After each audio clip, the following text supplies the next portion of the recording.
गद्य की गौड़ विधाएं, प्रकीर्ण विधाएं या लघु विधाओं के अंतर्गत आज हम पढ़ेंगे रेखा चित्र। इसको अंग्रेजी में स्केच कहा जाता है। जिस प्रकार एक चित्रकार अपनी तूलिका या कलम से विभिन्न प्रकार के रंगों को भर के एक स्केच तैयार करता है, उसी प्रकार लेखक अपनी कलम से शब्द और काव्य सौंदर्य रूपी तथ्यों के से अपनी कथानक में रंग भर देता है और वो इस प्रकार लिखता है कि उसके लिखे हुए शब्द जो भी जिस चीज़ का वो वर्णन करता है, किसी स्थान का, किसी पशु का, किसी इंसान का, जैसे वो वर्णन करता है तो हमारी स्मृति पटल पर चित्र जैसा अंकित हो जाता है। हमें लगता है कि ये चित्र हमने देखा है। उसके वर्णन में इतनी ताकत होती है, इतना आकर्षण होता है कि हम उसको देख करके, उसको पढ़ करके हमें लगता है कि ये चित्र हमने देखा है, तो वो चित्र हमारी स्मृति पटल पर बन जाता है। इसलिए इसको रेखा चित्र कहा गया है। यहाँ देखें, रेखा चित्र, इसको स्केच कहते हैं अंग्रेजी में। इसे अंग्रेजी में स्केच कहा जाता है। चित्रकार जिस प्रकार अपनी तूलिका से, तूलिका मतलब कलम जिससे वो चित्र बनाता है, उसी प्रकार लेखक अपने शब्दों के रंगों के द्वारा ऐसे चित्र उपस्थित करता है।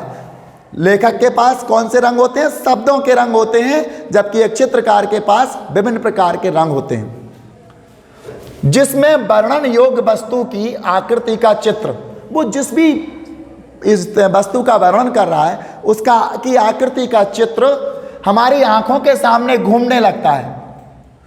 चित्रकार की सफलता उसके रेखांकन तथा रंगों के तालमेल पर निर्भर करती है।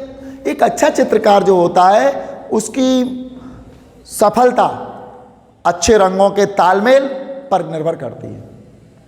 जैसे कि वो आंखों पर के आसपास काला रंग लगाता है तो लगता है कि सुंदरता का उसने कुछ किया है। मस्तिष्क पर वो बिंदी लगा देता है तो लगता है कि उसने कुछ सौंदर्य इसमें डालने का प्रयास किया है। तो इसी प्रकार कोई लेखक जो होता है उसकी सफलता का श्रेय किसको जाता है? उसके रंगों के तालमेल को। उसी प्रकार रंगों के तालमेल पर निर्भर करता है, जबकि रेखा चित्र के लेखक उसके शब्दों को गूंथने की कला पर, रेखा चित्र की सफलता किस पर निर्भर करती है कि शब्दों को वो किस प्रकार गूंथ रहा है। शब्दों को जब वो उसमें डाल रहा है रेखा चित्र में तो वो किस प्रकार के शब्द है, क्योंकि शब्द ही उसके रंग होते हैं। इस विधा के प्रमुख लेखक श्री राम शर्मा, इन्होंने बोलती प्रतिभा, महादेवी वर्मा, इन्होंने भक्तिन गौरा, चीनी फेरीवाला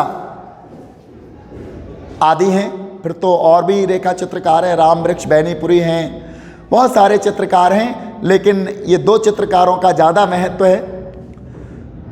आपने के कक्षा 12वीं की हिंदी आरोह भाग 2, इसमें महादेवी वर्मा का रेखा चित्र भक्तिन, ये रेखा चित्र विधा के अंतर्गत ही आता है। जब भी हम भक्तिन को पढ़ते हैं तो लगता है कि एक साधारण सी महिला हमारे घर में हमारे सामने बैठी हो।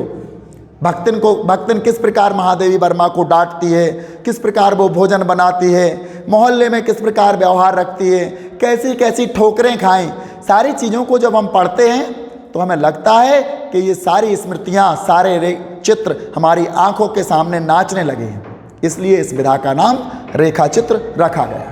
रेखा चित्र से संबंधित एक प्रश्न अवश्य आता है। कभी कभी तो इतना आ जाता था, रेखा चित्र को अंग्रेजी में क्या कहते हैं? बच्चे इसका जवाब नहीं दे पाते थे। रेखा चित्र को अंग्रेजी में स्केच कहते हैं।